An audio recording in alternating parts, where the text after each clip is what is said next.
Tudo bom, turma? Sejam bem-vindos aqui para mais um bloco da nossa aula. E aí, neste bloco agora, pessoal, a gente vai falar do terceiro e último tópico, né, da aula de hoje, que são os esquemas de aterramentos elétricos, tá?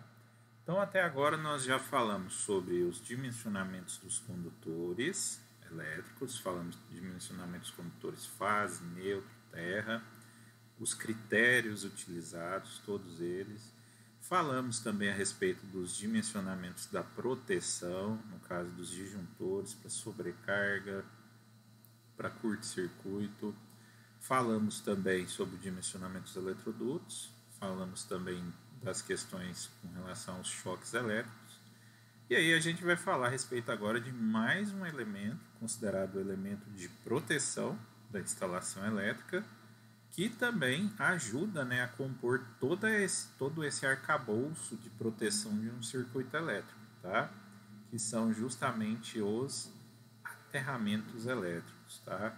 Então, só para você ter uma ideia, né, quando eu falo em aterramento, eu estou falando da ponta, estou falando da parte final daquele condutor de proteção que fica lá na tomada, tá?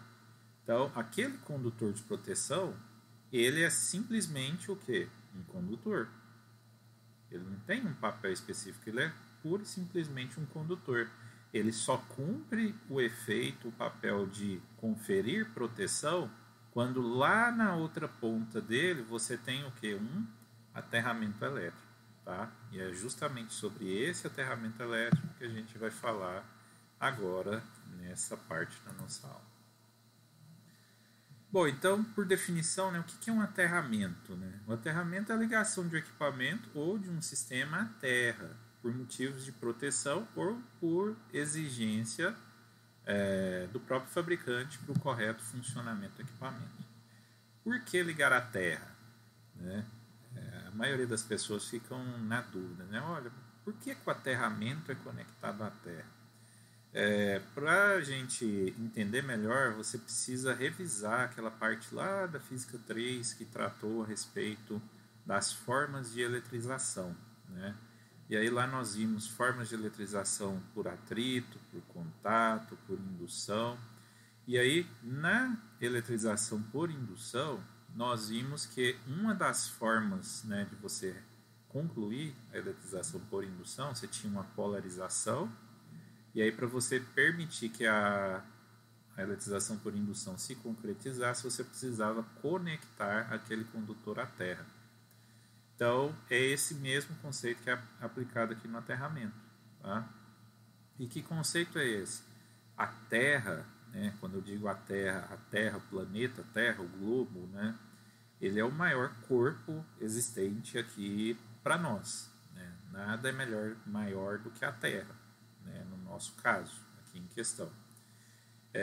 E a Terra ela é eletricamente neutra, né? A menos que haja algum fenômeno ali magnético, ou alguma perturbação elétrica, ou alguma fuga de corrente, a Terra ela é eletricamente neutra.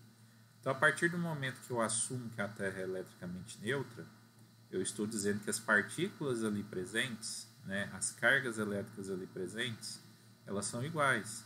Eu tenho a mesma quantidade de cargas positivas e negativas, ok? Quando eu tenho um aterramento ali conectado, quando eu pego um condutor de proteção, conecto a este aterramento, e aí se eu tenho, né, uma falha em alguma parte da rede elétrica, e aí eu tenho um fluxo de corrente através deste aterramento, como que a corrente da falha sabe que ela tem que, ao invés de ir para a carcaça do equipamento, descer através deste condutor terra? Aí é que está o segredo. Como a terra, a massa dela é muito maior do que a massa desse equipamento, a quantidade de prótons e elétrons na massa da terra é muito maior do que a quantidade de prótons e elétrons na massa de na carcaça, por exemplo, de uma máquina de lavar roupa. Tá? Então, ao invés daqueles elétrons ficarem ali energizando a carcaça da máquina de lavar roupa, esses elétrons, na verdade, eles vão ser atraídos por quem? pela grande quantidade de cargas positivas e negativas, no caso pelas positivas, que estão na massa da Terra. Então, a massa da Terra, como ela é muito maior, ela drena, ela tem um poder para drenar aquele excesso de elétrons. Então, ela drena aquela carga elétrica que ficaria ali na carcaça do equipamento. E com isso, você evita o choque elétrico, tá? Uma outra forma de se pensar é o oposto, tá? O que seria o oposto? Seria você pensar que ao invés da carga elétrica negativa descer, você poderia considerar que prótons estivessem subindo, tá? Então, dessa forma, os prótons subindo se equilibrariam ali na carcaça do equipamento e garantiriam evitar o choque elétrico. Uma terceira forma de interpretação, que também é correta, é a seguinte: para que você tenha corrente elétrica, você precisa ter o quê? Diferença de potencial.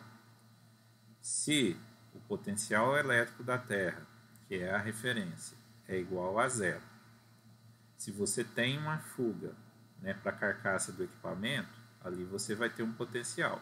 Se você encosta a mão na carcaça do equipamento e está com o pé na terra, automaticamente o seu corpo vai fechar a diferença de potencial e aí você vai ter o quê? Um choque elétrico passando através do seu corpo, não é isso? Como que você evita isso? Quando você pega o aterramento que está fixado na terra, pega o condutor de proteção e leva até a carcaça do equipamento. Ao fazer isso, você está garantindo que o mesmo potencial da Terra, que é onde está nos seus pés, seja igual ao potencial da sua mão, né, que vai tocar a carcaça do equipamento. Dessa forma, você evita a diferença de potencial e assim evita o fluxo de corrente através do seu corpo. Tá? Então, essas três formas de interpretação, elas estão corretas, tá? Elas são semelhantes. Então, pessoal, o aterramento ele tem esse papel, né? Ele tem um papel de proteção. Então, é quando você liga a terra às massas e os elementos condutores estranhos, são as partes condutoras que não deveriam ser energizadas, mas numa condição de falha pode se energizar. Então, quando você usa o aterramento de proteção, você garante, né, que em caso de falha, tanto a instalação quanto o usuário estão protegidos, e ainda se proporciona à corrente de falta um caminho seguro, né, para ela escoar através da terra. Existe também o aterramento funcional. O aterramento funcional é aquele recomendado pelo fabricante não para a proteção do usuário ou para a proteção do equipamento. É um aterramento que é necessário para o correto funcionamento do equipamento. É porque existem vários equipamentos que eles precisam ter uma referência muito precisa. Na maior parte do circuito, a referência utilizada é o condutor neutro. Só que conforme nós já vimos, por N questões, você muitas vezes pode ter uma tensão diferente de zero no condutor neutro. Então, para esse tipo de caso, o neutro deixa de ser uma referência boa para o equipamento e o equipamento começa a falhar.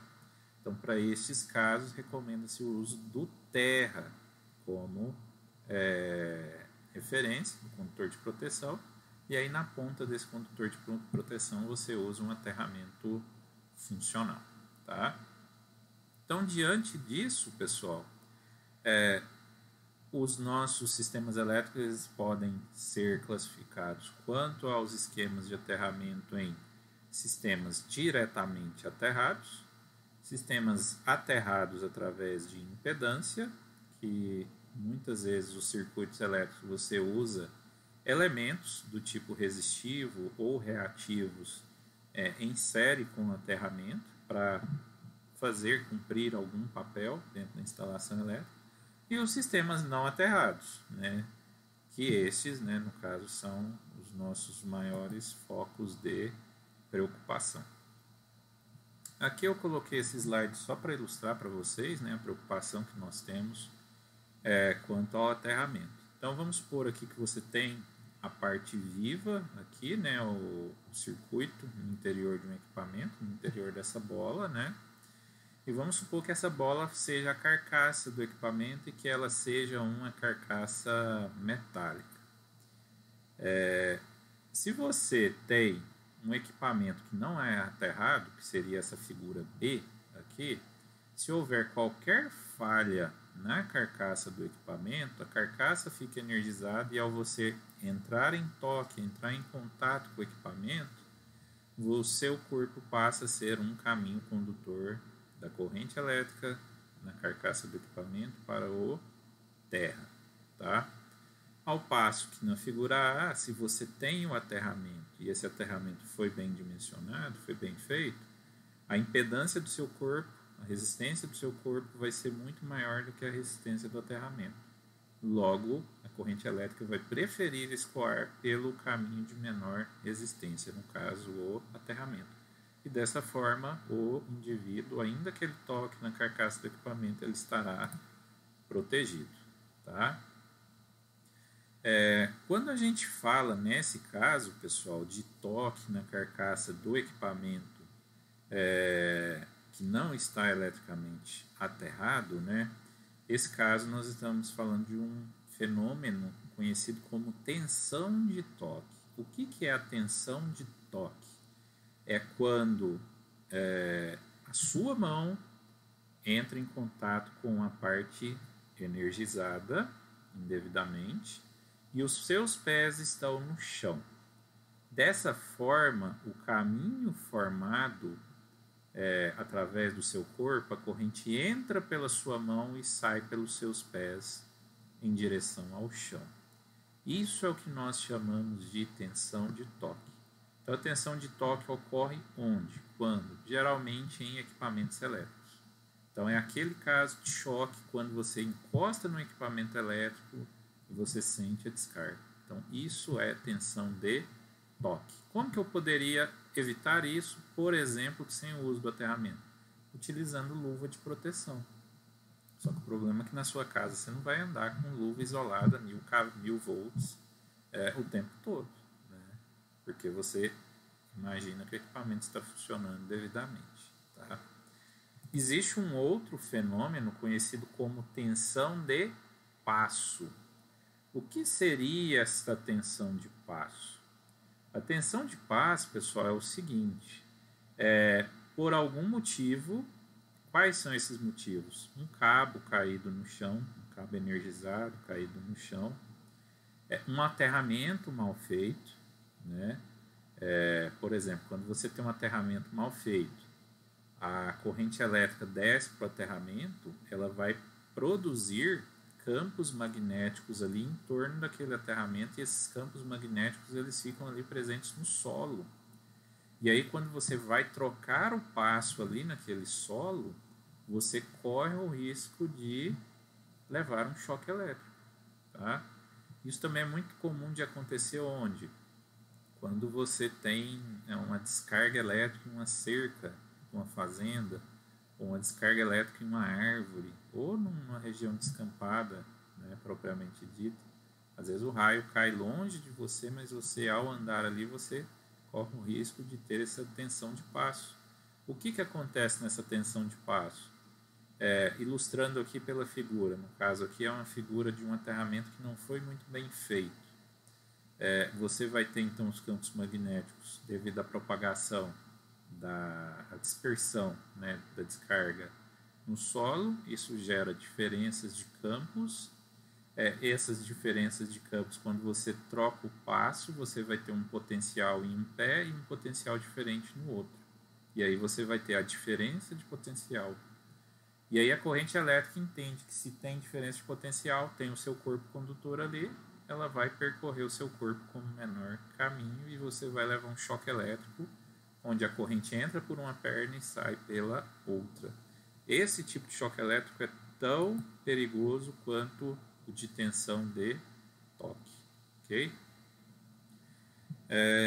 Bom, pessoal, mas e aí? Então, como evitar esses problemas? Para isso que nós temos o aterramento elétrico, tá? E aí agora a gente vai falar sobre esses tipos de aterramento.